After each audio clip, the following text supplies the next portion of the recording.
Welcome to Cinema in the Age of Ideology, a series in which we will explore the greatest films of the greatest ideologies of the 20th century. Beyond propaganda itself, how does cinema as an art form manifest the ideology in which it is circumscribed?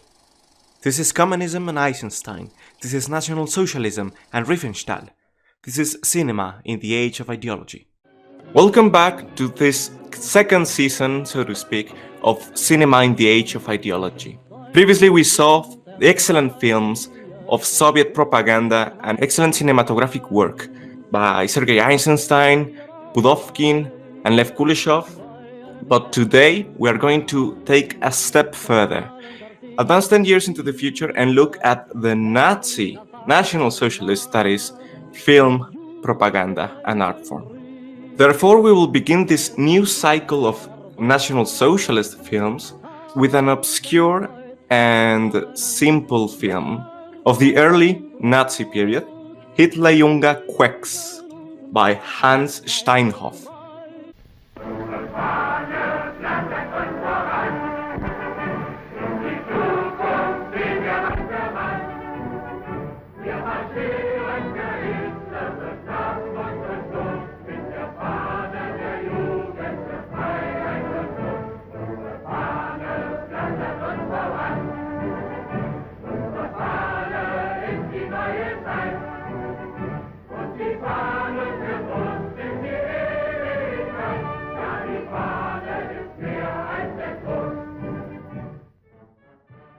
I will be joined, as always, by my friend Decadent Perspective. Released in 1933, this film was an immediate success in Germany. But that time, I must remind you, Hitler was already in power, and it is precisely the second film released under the supervision of the Nazi Party. Its director, Hans Steinhoff, is also a little obscure. He is certainly not an Eisenstein, but he can be categorized or stereotyped as a simple propaganda filmmaker of specifically the Nazi ideology.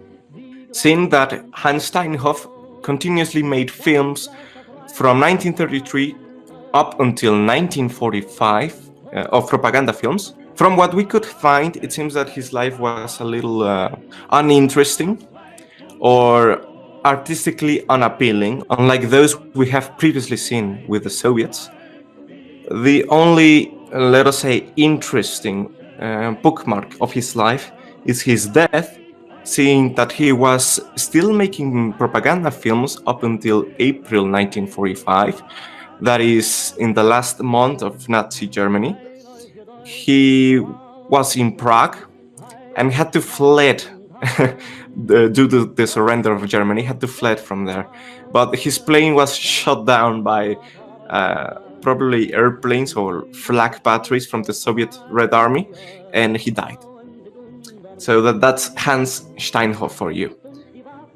I know it's a little obscure, little unglorifying, let us say, but it is precisely the point to show a lesser film, let us say. Hitlerjunge certainly is a lesser film compared to, let us say, Battleship Potemkin, even to less-known films like Mother. Mother is not a really extremely famous film like Battleship Potemkin, but Hitlerjunge Quex is less so. So, the summary of the film. In the beginning, we see a rather eventful conflict take place in a grocery market where a kid is caught stealing an apple. And through this, there arises a variety of opinions on not just thievery and crime at that particular moment, but crime and the downfall of Germany's confidence through various observers in the crowd who are watching the spectacle of this hungry little boy attempting to steal. And with all these opinions arise a sort of brief and rather lazy and quick uprising of the commoners, who are easily swayed by one of the spectators, who is later found out to be a communist. And so a riot thus ensues, people stealing everything they can get their hands on, and the police easily break it up, but not without breaking a few heads. One of the heads broken, happens to be the father of the main protagonist, Quex, as he's later called, the little boy who's the protagonist of the film, whose name is Heinrich Volker. And the father, who's been struck in the head, he's also a communist, and he is revealed in the beginning of the film to be a rather drunk and very violent towards his wife and child. The main character, Heinrich, or as he's called by his nickname, Heine, works at a printing press, and he's a rather simple boy. In the beginning of the film, he doesn't really have any politics. He is mainly concerned with just doing his job and minding his own business, etc. He comes home with his father in a rage. His father, getting ready to smack his wife half to death, and in order to make him stop, he gives his mother his day's pay, so that his father can go out and drink some more with his communist buddies. So, but noticing this, one of the father's communist comrades, notices this boy of his,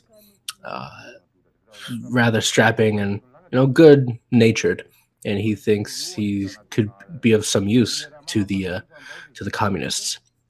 So he asks the boy to join him in a sort of communist camp of sorts, which happens to settle near a National Socialist youth camp. So the boy hangs out with these communists, and he immediately feels out of place. The rest of the youth, the communist youth, are gamblers and rather thuggish, and play around with women, and the women are rather loose.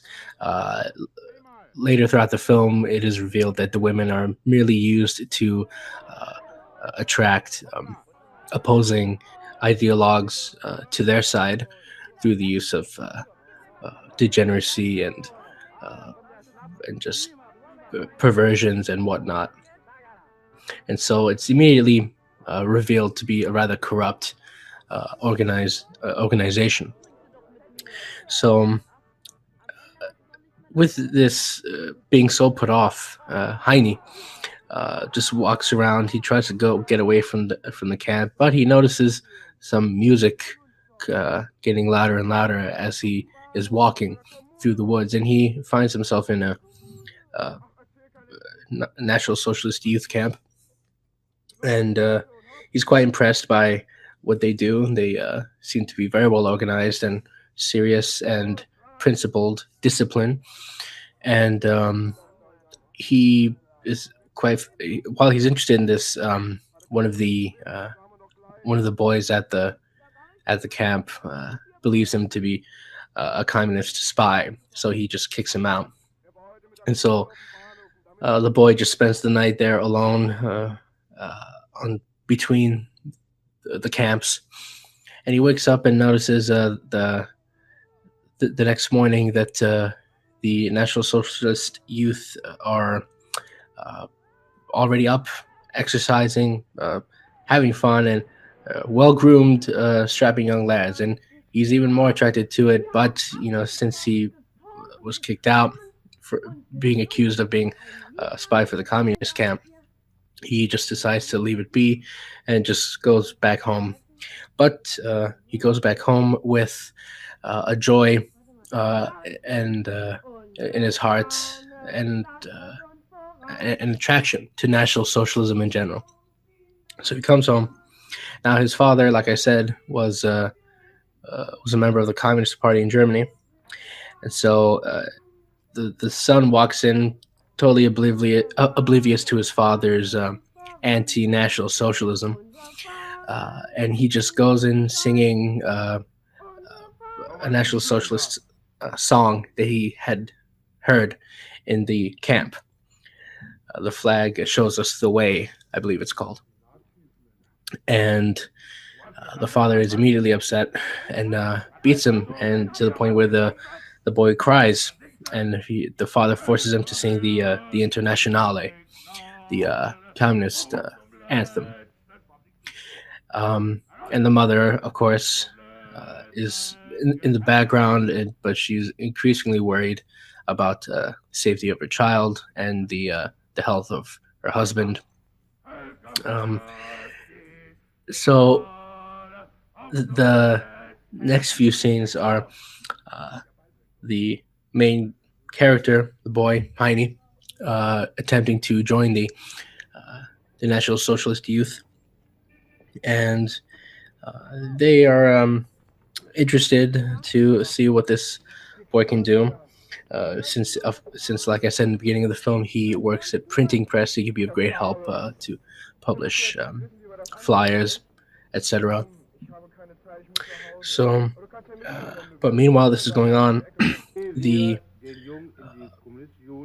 boy's father's friend, who seems to be the leader of the communist youth, notices his attraction to this and tries to take him away from his attraction to the National Socialists by trying to get him in trouble so that he can feel complicit and thus brotherly, which just gets him into trouble with the police after a brawl with the communists and the National Socialists near a pub meeting, and only the boy is caught, and boy is already assumed to be a communist because he's not wearing a National Socialist uniform.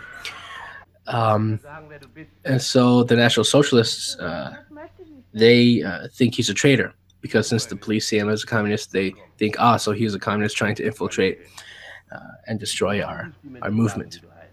So he's kicked out again. The boy is immediately saddened. And he hears, in order to regain the National Socialists' trust, he overhears from the communists that they are going to set dynamite to go off at another meeting that the National Socialists are planning to hold. And so he warns them, of course, but they don't listen because they think he's a spy. So he tells the police instead, and the police manage to detonate the dynamite at their original location, which ruins the communists' plans.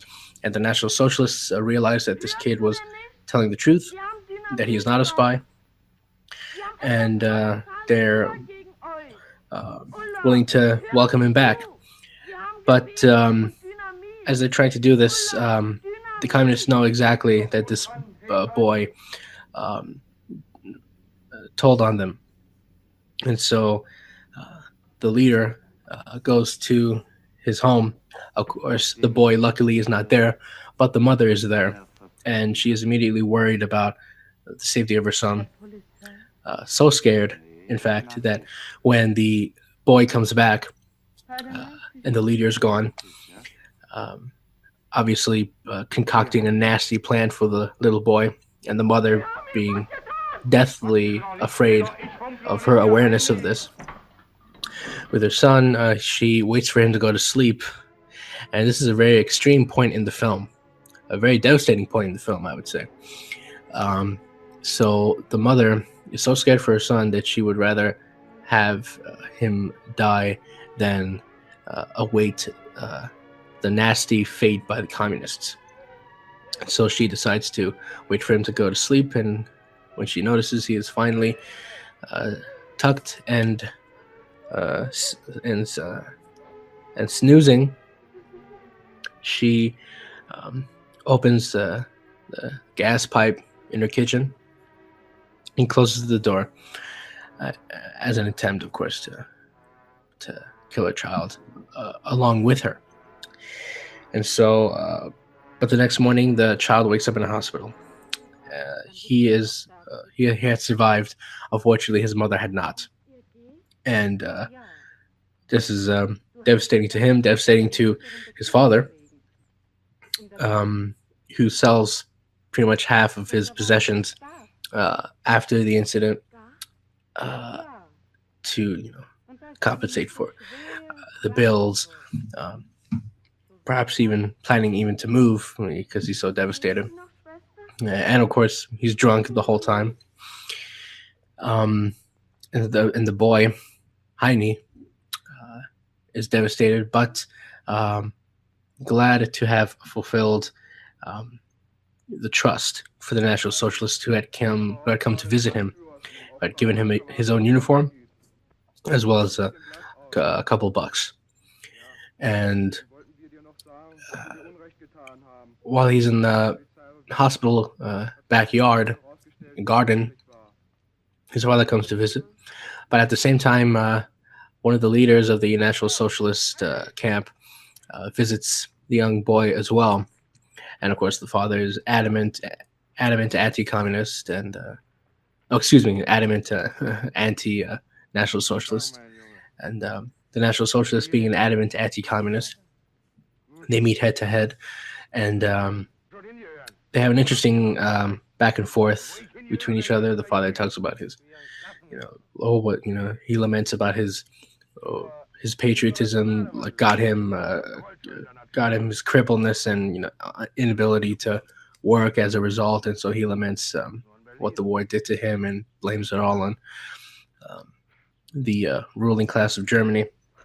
And the National Socialist, of course, gives them a few arguments on how, since they're both Germans, we both want each other to have better lives for ourselves and for our future. And so the father has a change of heart as a result of this back and forth. And he also disassociates himself slowly throughout the end of the film away from the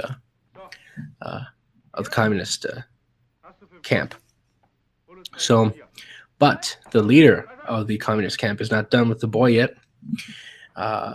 He still has a nasty plan for him. And so the boy is released from the hospital, totally healed, and he's working for the National Socialists, printing flyers. And the communist leader meets him one night, asking him why he had a change of perspective, and the kid gives his usual nationalist clicks from many of the popular National Socialist propaganda flyers and literature. And so what the communist plans to do, they're letting him go, but they warn him almost like a gang, like, oh, this is our turf, so if you come back here again, you're never getting out. So what then happens in the end of the film, a rather tragic end. The boy is taking down communist flyers and putting up National Socialist flyers, and the communists catch him doing this, and they run after him. And the ending of the film is a chase sequence. He tries to escape the communists and hides in a carnival shooting booth, but they find him. And before his National Socialist buddies can come out and help, they find him dead. A little boy, dead. But his last words before he dies is the lyrics of the National Socialist song, "Our flag shows us the way." And that concludes the film with a montage of probably newsreels of National Socialist marches around Germany. So, as we can see, it is a pretty straightforward film. In some ways, even more straightforward than, I don't know, Battleship Potemkin, which is just a little contained story about the Battleship Potemkin.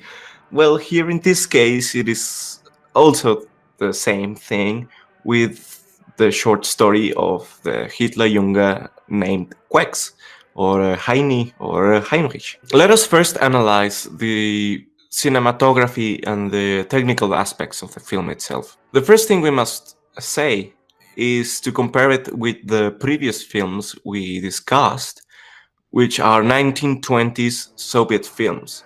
And this is a 1933 film.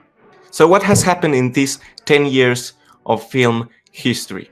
Pretty much one thing can be said about this period, and that is sound. Oh, yes, sound. Finally, we can hear the actors speak. And this means a lot of things. I don't know if you recall that film. I think it was Singing in the Rain, or it was another film where they show the actors of silent era filmmaking, and suddenly there's the revolution of sound, and the actors of that were great, that were the masters, the legends in the silent era film, suddenly are complete idiots in the sound era film. Do you remember? Have you seen that film?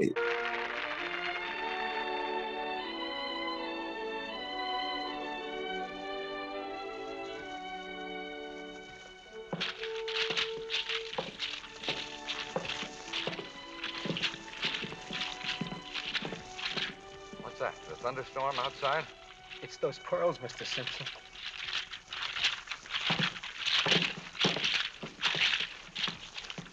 I am the noblest lady of the court, second only to the queen. Yet I am the saddest of mortals in France. Why, what is the matter, Milady? I'm so downhearted, Teresa. My father has me betrothed to the Baron de Lansfield, and I can't stand him. Oh, such a match. Why, all the ladies of the court wish they were in your pretty shoes. My heart belongs to another. Pierre de Bataille. Ever since I met him, I can't get him out of my mind. Sounds good and loud, huh?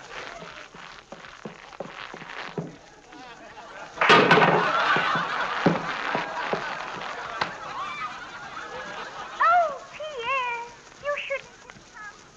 You're flirting with danger. They will surely find you out. Your head is much too valuable. She never could remember where the microphone was, boss. 'Tis Cupid himself that calls me. And I, smitten by his arrow, was obliged to press down. The night full of our enemies. Hey, Lena, what you hitting him with, a blackjack? Idiot. Oh, Pierre. I love you. I love you. I love you. I love you. I love you. I love you. I love you. I love you. I love you. Did somebody get paid for writing that dialogue? We have this transition, which is very obvious, of sound. And this changes completely how films ought to be made. And the first change is a change in acting. Well, in this film particularly, the acting is done, let us say, poorly. It is not precisely the best that there can be. But let's talk about the style of the acting. The style of the acting is immediately different from the previous one, from the silent era acting. If previously one saw the acting as theatrical, is because the actors ought to speak, so to say, speak with their faces, with their bodies. It was the art of showmanship. And that's why there were so interested before in the influence of the vaudeville, of theater back then. Now it is a different style. filmmaking and of acting, particularly. We begin to see method acting. And what we can learn from this is that actually acting is a step closer to us. In a sense that the theatrical is on the stage, but with the voice you can simply hear, like speak. Let me just make another comparison. For example, in theater, when the character wants to make a personal connection or an intimate, rather, connection with the audience, he makes an aparté, or okay, he makes a replica apart, or he has the monologue, and in which he's alone with his words, his thoughts, his emotions, and the audience, of course, who is watching. You cannot put monologues on a silent film. It would be too long just to put monologues on the script cards. You cannot just put monologues on the script cards. But here you can really, the actors can really open themselves through speech. That is another revolution compared to the silent film era. Yeah. So that brings directly to the acting. The acting can be brought even more to a personal level, to a more intimate level. Now you can just narrate. Now you can just make monologues. Now the actors just can speak whatever they want, and of course the acting will be conditioned by that, because before they ought to move the emotion. Now they can speak the emotion. So how does acting change when the message or the emotion that means to be portrayed can be said, can be spoken?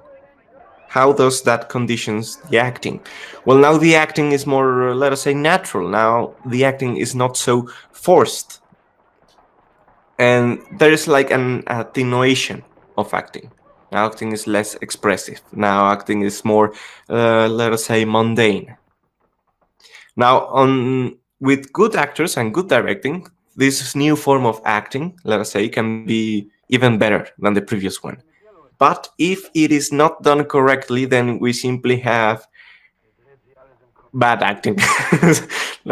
That's simply what we got. Bad acting. And this is not a problem with this film only. This is a problem, let us say, eternally now in the art form of cinema.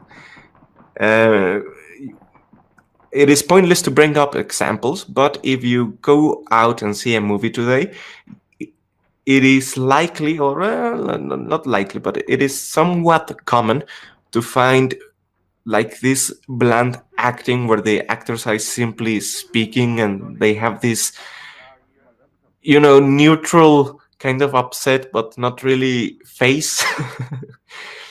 Well, it is basically the same problem in this film, which simply demonstrates the problem or the condition that in which acting is situated in this in the form of cinema today. The film, in some moments, tries to be not experimental but creative with the photography. There are some transition shots which are, but for example, we see a man walking in a scene and then the scene changes, but it's the same character walking. Again, it seems to me much more focused on content rather than style. So, for a first attempt, that seems to be the most common thing for propaganda films to do, to focus more on content rather than style. Yes, actually, that's interesting for you to say, because we can again make the comparison with the previous films we analyzed, and let us see the attitude of the directors. First of all, Eisenstein, the first one we saw. Eisenstein, well, he was a genius in cinema, but we can see that his films were not just propaganda, that his films brought with them an experimentality, a sense of, let us say, scientific enthusiasm or artistic enthusiasm in them. Yes, an innovation or a force of an artistic force behind them that we can really see just by looking at them. The same with Pudovkin and Mother. A little less can be said about Lev Kuleshov in the film we saw, but it is this sense of innovation, of advancement, of evolution of an art form, which was in correlation with their ideological communist fervor. Well, here we don't see this. Here we just see, like, let us say, another filmmaker making another film. It just happens that it is propaganda. So right off the bat, we don't have this strong artistic, let us say, necessity in the film. It is just not present. So what is the necessity in this film? Well, as Decadent said, it is the content or the propaganda and the ideology. I guess we can go into the history a bit of National Socialism before talking about the philosophy. In 1919, the history of National Socialism begins in 1919, where Adolf Hitler joins the German Workers' Party, and a year later, 1920, he becomes the party's foremost cadre, and he relaunches it as the National Socialist German Workers' Party.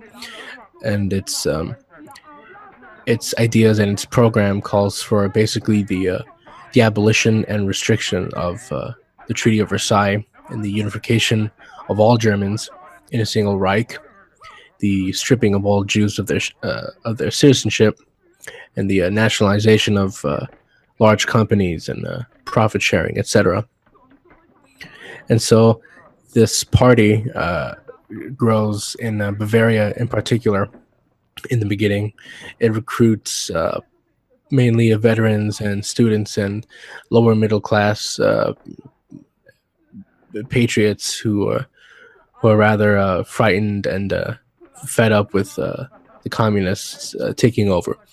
And so to protect for Hitler to protect his meetings against the disruptive attacks of the left and the communists, he finds the Storm Division, anti-communist squad. So he becomes rather in rather favorable light with the Bavarian governments, regional governments, which are rather monarchist and conservative. And also his movement gains a complicity with the members of the army and police. And so this grows up until 1923, where he commits the famous beer hall putsch, which is famously suppressed. And after that, the party is dissolved. Hitler goes to prison, where he famously dictates to Himmler his Mein Kampf.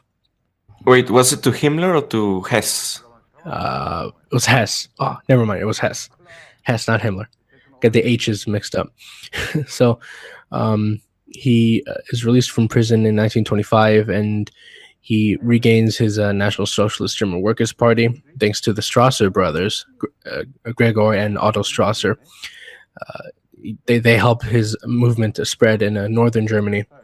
So at the end of 1925, there's 30,000 members, and the year after that, it's 50,000 members, and by 1930, it's close to 100,000 members. So in 1928, the NSDAP, its initials, it gains about 12 seats in the parliament in 1928. So with the economic crisis in 1929, which increases unemployment to 6 million people, which is a big number at the time. So the Nazi Party, National Socialist Party, becomes a big party by then. So by the elections of 1930, the National Socialists obtain 100 seats, over 100 seats in the Reichstag, as of those in 1932, which raised up to from 107 to 230 members. The social groups, which have converged with the National Socialist Party at the time, again, have been mainly veterans and nationalists who want to liberate Germany from the conditions of the Versailles Treaty. And then there's the German youth, who were attracted by the dynamism of the National Socialist German Workers' Party and the myth of the Third Reich. And then there are the lower middle classes who are threatened by the economic crisis and the ever-growing control of the Communist Party. And then of course, the other group are the unemployed. And so the rise of National Socialism takes place against the backdrop of other parties, which are mainly the Social Democrats, who are mainly a German bourgeoisie. And then are the communists, of course, who are prevented from forming a front with the Social Democrats, obviously. And then, of course, the bourgeois parties, who are mainly incapable of building a solid government majority because of the Weimar. So by 1933, beginning of 1933, January 30th, the Reich President von Hindenburg instructs Hitler to form a coalition government together with the nationalist conservatives, the DNVP. And in March 1933 comes the burning of the Reichstag, and the Nazis get 43% of the vote, which allows the party to dissolve opposing organizations and seize all power. And the groups that resist call this the Nazification of Germany, which are mainly the trade unions, numerous Catholic circles, which are hostile to the suspicious neo-pagan tendencies of certain members of the National Socialist Party, and of course, old conservative class, which are rather annoyed by the populism, which was heavily left-wing up until that point.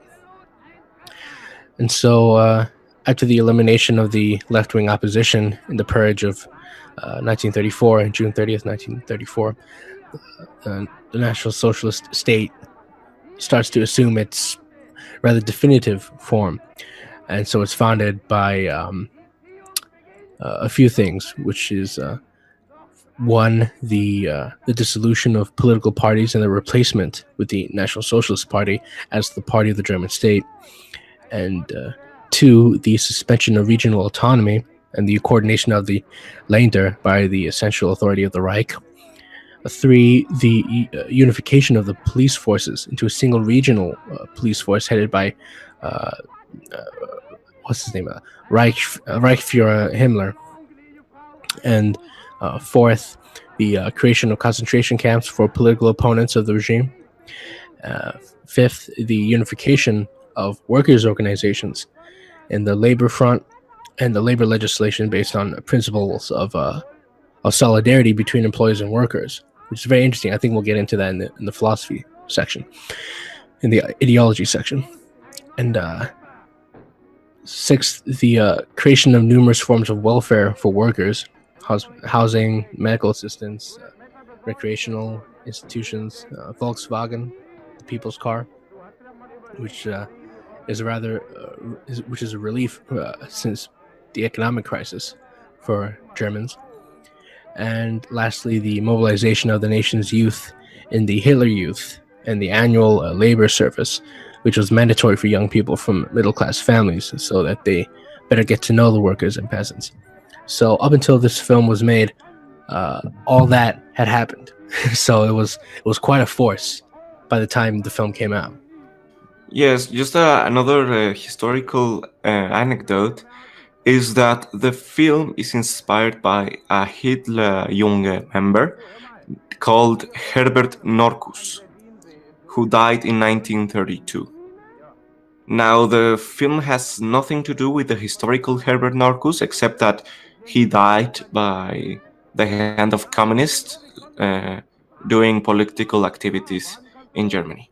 We will see that this is a trend for the National Socialists when we review the film Hans Steinhoff, With that historical introduction, let us analyze and make the relationship this film has with the Nazi ideology. It is certainly a very important film for the regime. It was exported, shown, for example, in the United States, but that's not important. The important thing was that it was a success in Germany. The first thing we can say about the ideology in this film is the character. The character is a child. Why is that important? Well, it is very important for the Nazi ideology. You see, in other films, you wouldn't. I mean, in other ideologies and films of ideology, you wouldn't see this importance on the children, on the youth. As we saw, I mean, as Decadent explained, there was the foundation of the Hitlerjunge, which basically mobilized and organized all of the German youth according to the regime, to the Nazi Party. But it is important because in the conception of National Socialism, the youth is, they sometimes make this strange pagan Germanic metaphor, but that the youthfulness of the race resides on the youth, on the children. It is a specific way to view the dichotomy of corruption, decadence, and purity, virtue, exemplified in the youth. And we see precisely this thing with the trip that Heine, the protagonist, takes to the woods, to the outskirts of the city. The presentation of this trip is extremely important, and in fact, it sets the tone and basically defines all of the film. It is the catalyst of the film that is going to define the characters and the antagonists. Now, if you pay close attention, the trip is organized in this dichotomy of communist versus National Socialist. At first, we don't know who the National Socialists are. I mean, supposedly.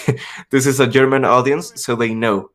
But from the point of view of Heine and the communists, we don't really know who the National Socialists are, what they are, how they look like, what they think, what they do, etc. So on the train station, we see this group in uniforms of children marching, and they are the Nazis. The first element we are shown is the difference in discipline.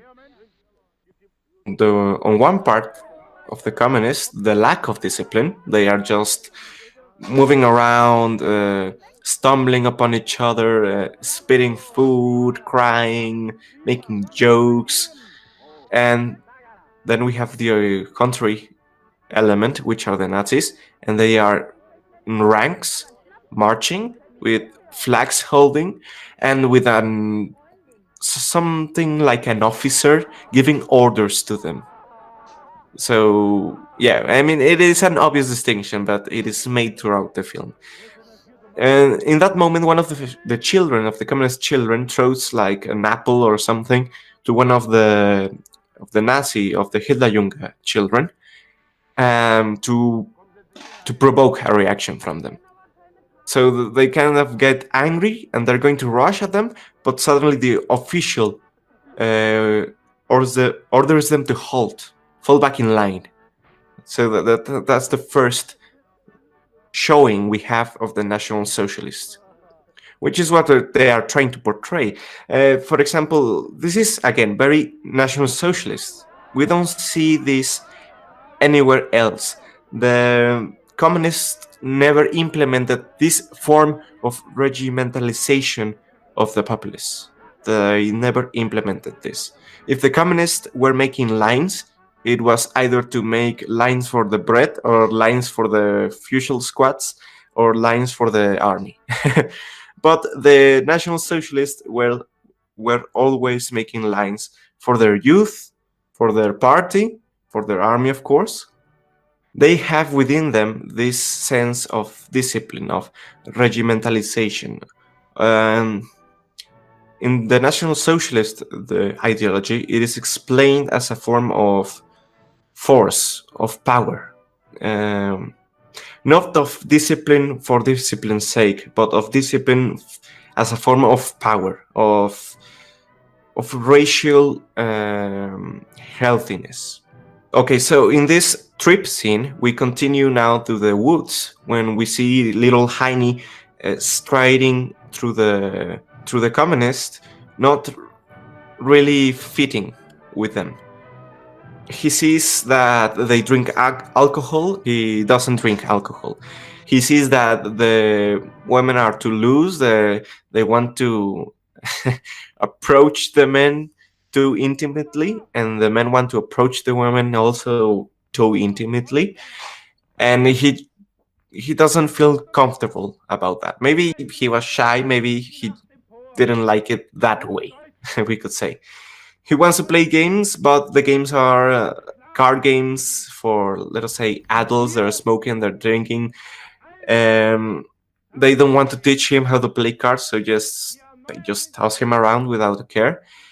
And this is necessary for the character. Why? Because, as Decadence says, he's in the middle in this scene. He comes to the National Socialists. They don't accept him because he thinks they're a spy. He doesn't want to be with the communists because they're just this rabble that he doesn't like. He's just completely alienated from the communists, and by coincidence from the National Socialists. And he is in the middle. He is in this neutral position. And this is very interesting because this neutral position ought to represent the neutral position of a political aspirant. Yes, of a common German. Because the common German supposedly is just this mass that doesn't know what he wants. Or if he knows what he wants, he doesn't know how to get it. And so they are in the middle. They don't know where to go, to the left, to the right wing politics. So this is what Heine, in this middle of the two camps, seeks to represent. And one could say that it is very plain or straightforward how they portray this. But I think it is necessary. I think as one of the earlier films they have, so I think it is necessary for them to do that. Hitler and his taking of power was not as radical as the as the Bolsheviks. Let us compare for 1 minute the rising of power of the communists or the rising of power of the National Socialists. It is, well, completely different. The first ones took the power in months, so to speak. The National Socialists took close to a decade in rising to power, and then it was a consolidation of power. So there is a difference in the approach of propaganda here, which is necessary to the particularities of the regime, of how they came to power. So they are in this neutral state. It is not like, for example, Battleship Potemkin, where they pass from slaves to free men. No. We must have a neutral point here, because that is the condition of the German. They have a neutral point. They were not forced by a civil war to go left or go right, unlike the Russians. Now they must have a civil point in order to connect with themselves. And let us say, for example, a personal example, mine. I don't know if other people listening or you, Decadent, have ever felt that they were not in the right place with the right people, and that their actions and the customs they practice were not to your liking, and you really felt apart, alienated, like you shouldn't be there, you should be somewhere else, but you don't know where. So that's an interesting way of how they made the character of Heine. At least it connected with me to some extent. Well, I can't really say that I connected to the characters in the slightest, because I just couldn't get over how bad the and simple the film was. And it's not like bad. I'm sure it was competent for its time. Sure, it gets the job done, but it's getting the job done is not as impressive as doing an amazing job with the little supplies you have. But that's a different. That's a digression altogether. Um, I did find it very realistic, though very accurate, how they portrayed the communists. Most definitely. Um, Although, in regards to the women being used as exploit their bodies to attract people to their movement, I see that much more strongly in the right today than the Yeah, left. that's right. It's a very interesting turn, because the left, they just have god awful uh, women on their side, whereas the right, they doing their best, dressed in a way, what I call boob nationalism. No, I think that's a great term. I'm surprised it hasn't caught on. I've been Boob using it. I've been called, nationalism. yeah, boob nationalism. That's what I call it. And that seems to be the case a lot more with the right today than the left. And what I find very interesting about Hitler's philosophy, if one reads Mein Kampf, for instance, uh, the anti-Judaization of Europe is a fundamental part of that philosophy. Now, a lot of people who dabble with National Socialism these days, they try to focus more on just a sort of a white separatism of sorts, and a kind of whites keep to their own, blacks keep to their own, etc., kind of thing. But what Hitler expresses in Mein Kampf is, to use the term supremacies is too, I believe it's too biased a term to use in this day and age. So I suppose a more appropriate term would be that Hitler believed sort of hierarchy of races, Mhm. and which I suppose is a much more accurate term fundamentally. And so there's that. But another interesting thing, and this is where a lot of people associate this with the socialist aspect, but I would associate this with the nationalist aspect, which would be, which I think is probably one of the strongest developments of National Socialist philosophy, which would be its inability to differentiate the individual from the collective. That to National Socialist philosophy, there is no such thing as a dilemma between the individual and the collective, and I think that's something brilliant that is pretty much very difficult to grasp in today's politics, being these days rather incompetent to mature from its alarmist attitude towards its own opposition. So there's that aspect to it. All right. Another interesting thing about this film is that it does not mention nor attacks nor really has a presence in any way is the Jew. The Judaism has no presence in this film. I mean, directly. Of course, it has a presence indirectly because one can simply read Hitler and see that communism is in itself Judaism, almost. But we don't see anything of the Jew or any Jewish practices criticized by the Germans in this film. No, actually, if I may interrupt, the film focuses on a much more.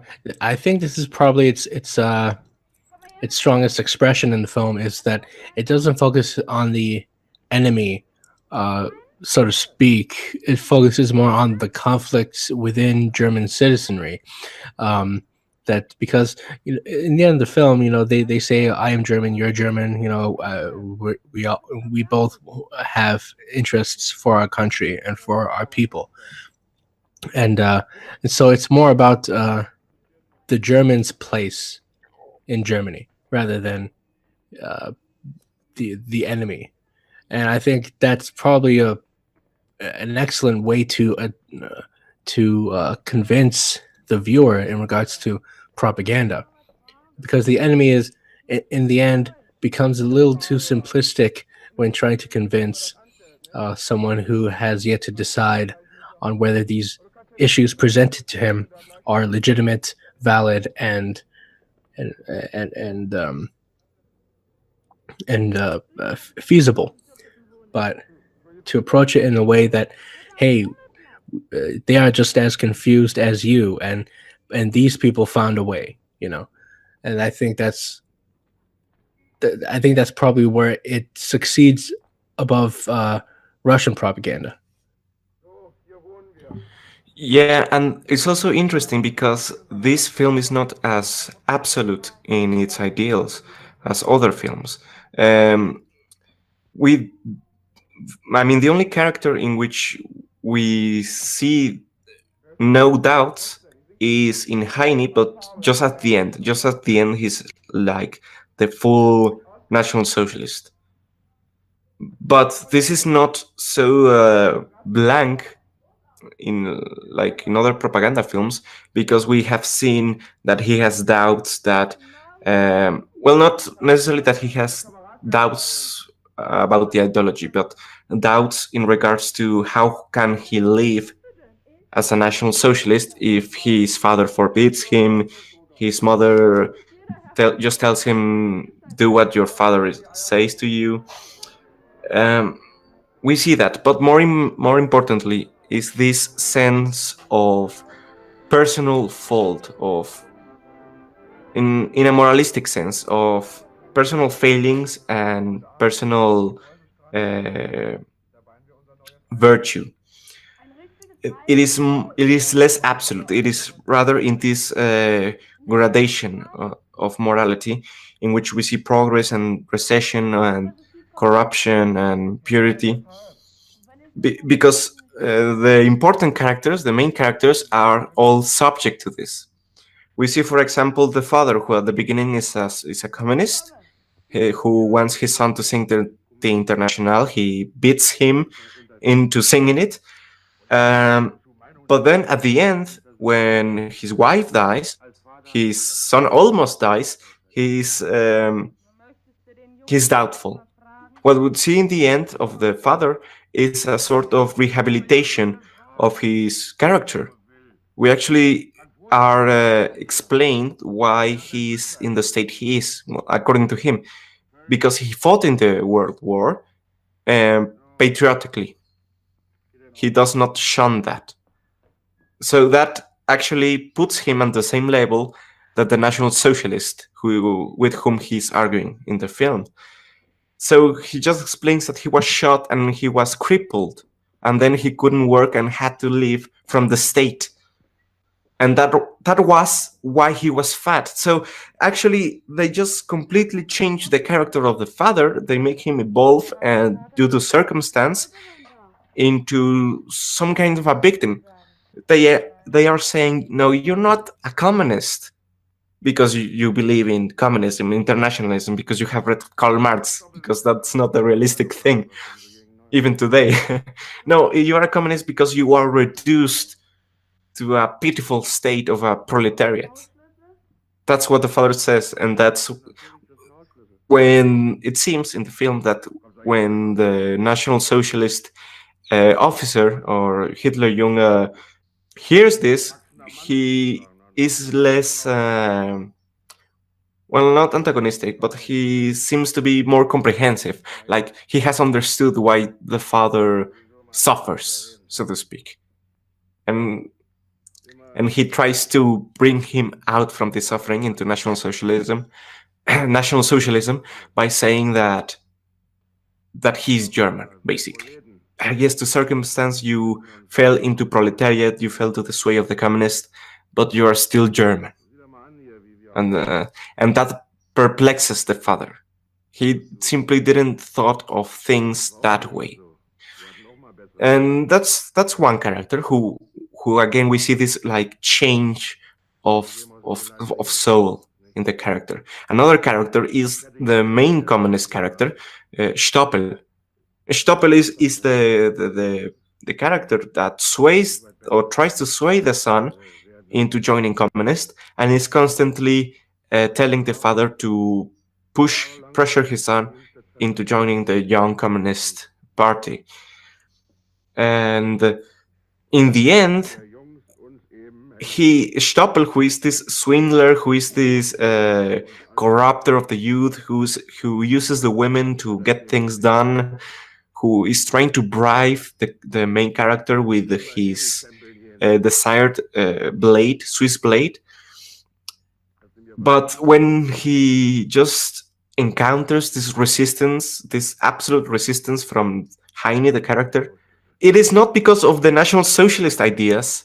It is not against the communist ideas. No, it is on a moral principle of not falling to this low kind of corruption, of attitude, bad habits. He doesn't fall to them, and Stoppel is kind of perplexed, as if he hadn't seen anyone else resist him. So we see this, that in the end Stoppel himself doubts of his position. He actually sees Heine being pursued by the communists, but he doesn't tell the communists that he has seen Heine. In the end, so basically, in the end, he's the one who swindles his friends. He's the traitor to his friends. Whereas previously he was saying that if someone betrays me, I would kill him. And now he's betraying his previous friends for Heine. So there's another change of mind. And most interesting, we have another change of mind. Well, not change of mind, but corruption from a National Socialist himself, from a Hitlerjunge member, named, I think it's Grundler. Grundler succumbs to the temptations of the communist women. So he's just a puppet for the communist and falls completely for the lady. And he basically is a traitor. So again, that's interesting because, for example, we see Battleship Potemkin, where the members of the revolution are just one and united, and there are no flaws. It is a historical necessity of the moment. But here we see one of the National Socialists succumbing, falling to communism or to the whims of a pretty woman. It shows that even in the movement itself, there is fallibility. There is not this perfect absolutism of the movement, whereas in communism it was absolute. Even the woman that was trying to attire him and lure him to communism, even herself is so disgusted by his attitudes, his treacherous attitude, that she rejects him. And yeah, that was a really stupid scene, man. Yeah. It's like, are you serious? Like, I don't believe you. Guess what? It girl? was I don't believe you. it was really bad in execution in the film, but in the ideology itself, what it's trying to portray propagandistically is this change of mind, this coming of conscience. Oh, I realized my bad actions. Now I can do better. Something like that. Or even the contrary. Oh, I have, not realizing that one has fallen down into treachery, into swindles, into corruption, and then you are rejected. It is a very simple theme, but it is not so obvious to notice. To realize. One obviously notices and learns it, because that is the point of the propaganda, but one does not consciously point out the fact that that is the element that is informing us. That is the thing. So that's what I was saying about the absolute and the change of mind of the characters. And again, how is it possible to make a propaganda film about National Socialism, and yet we see the same, let us say, methods or the same techniques of propaganda that with the Soviets? Because with the Soviets, we also see this lack, let us say, of the ideology per se, but we have the ideology on the background. But what we have on the foreground, what is shown to us, are the emotions, are the acts, the characters change of mind, the events. That's what really matters. Not in no moment do we see the National Socialists speak about National Socialism. In reality, we don't know anything about National Socialism except that they are organizing something. In fact, that is something that is particular to this film, which sets it aside from the other films that we have seen, is that in the previous films we don't see anything that is communistic except the joining in a revolution. That is the most communistic thing we see, and the most National Socialist thing we see here is the organization and the discipline of the Hitlerjunge. That is the thing. Now, I am speaking directly, of course. That is the thing directly that shows. Now, indirectly, it is more interesting. Indirectly, the film is appropriating all good behavior to the ideology, which is even more interesting. For example, Battleship Potemkin, the film is de-appropriating itself from violence by putting the Tsarist regime as a killing machine. And so it makes the ideology look out as pure, as idealistic, and even somewhat pacifistic. Well, here in this film, the film is appropriating the ideology is appropriating all good virtuous behavior to itself indirectly, which is the strength of the film, of the propaganda in the film. And thus ends our review of Hitlerjunge Quex. For the next video, we will analyze Franz Wenzler's 1933 Hans Westmar, a German fate from the year 1929. A film that was banned by Goebbels himself. If you want to learn about it, don't forget to tune in the next episode. Until next time.